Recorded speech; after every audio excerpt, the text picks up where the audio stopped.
They say every child is a blessing, but no one tells you what happens when the blessing you begged God for comes wrapped in pain, fear, and a truth you were never ready to face.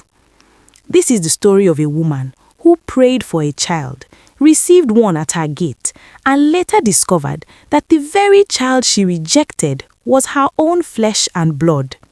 Stay with me, because this story ends in a way that will make you question how well you truly love.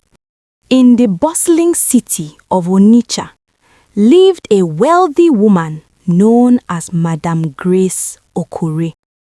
She was admired, respected, and envied. Married to Chief Kachi Okore, a powerful businessman, she lived in a mansion that sat proudly on a hill. Yet, behind the gates of wealth and luxury was a sorrow no amount of money could erase. Madame Grace had no child. For over 15 years of marriage, her womb remained silent. Not once did she conceive. People whispered cruel things behind her back. Some said she had exchanged her fertility for wealth. Others claimed her past was cursed. Madame Grace smiled in public, but cried in private. She prayed. She fasted. She attended crusades. She climbed prayer mountains. Doctors examined her again and again. Treatments came and went. Every pregnancy test returned the same answer: negative. Her husband, gentle and patient, suggested adoption. But Madame Grace refused. "I want a child who carries my blood," she said. "A child whose roots I understand." To her, blood meant destiny. One early morning, just before dawn, a baby's cry echoed outside the Okori mansion. The gatekeepers rushed in, carrying a newborn veil wrapped in a worn piece of cloth.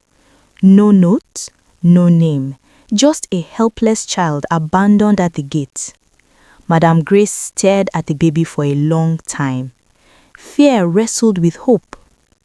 She remembered what people often said: a woman who raises a child opens her womb.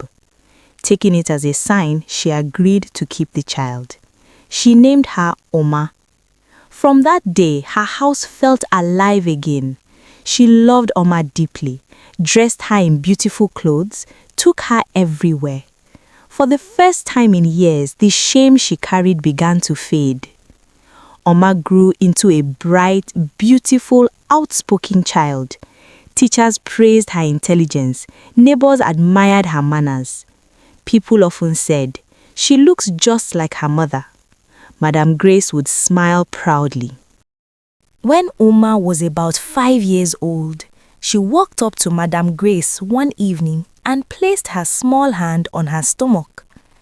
"Mama," she said softly, "there's a baby inside you." Madame Grace laughed and kissed her forehead. Weeks later, she fell ill and went to the hospital. The doctor stared at the test results in disbelief. She was pregnant for the first time in her life.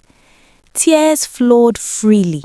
Songs of thanksgiving filled the house. 9 months later, she gave birth to a baby boy, Ikenna, her miracle child. After Ikenna's birth, something inside Madame Grace changed.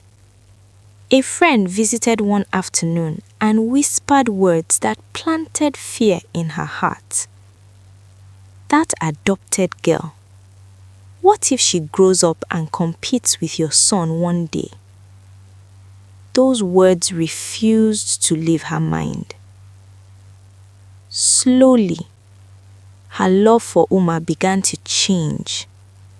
Affection turned cold. Smiles became rare. Corrections turned harsh.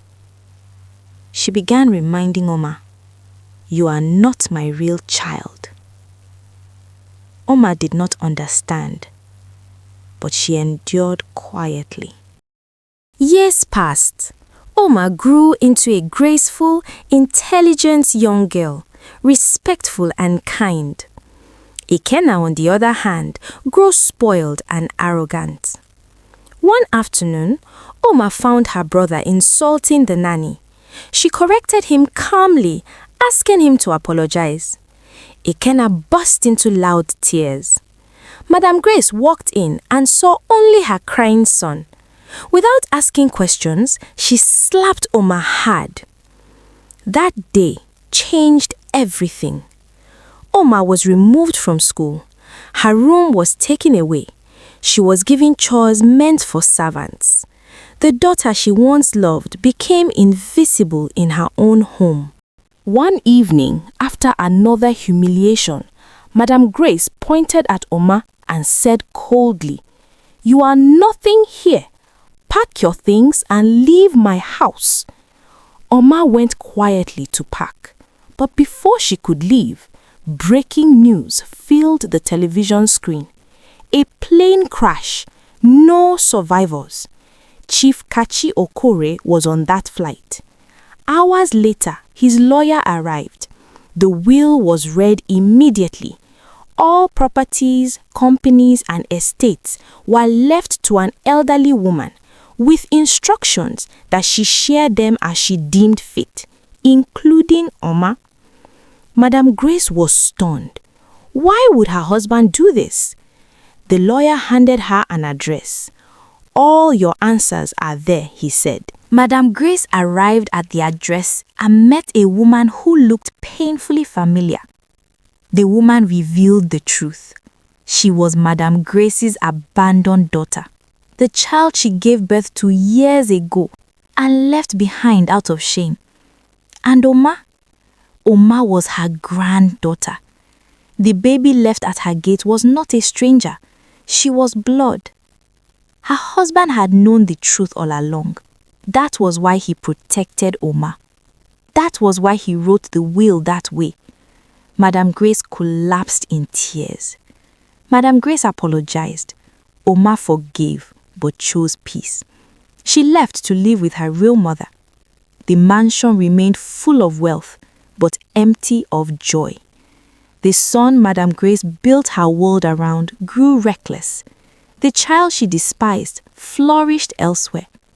Life taught Madam Grace a painful lesson that love should never be conditional, and that the blessings we reject may be the very ones sent to save us.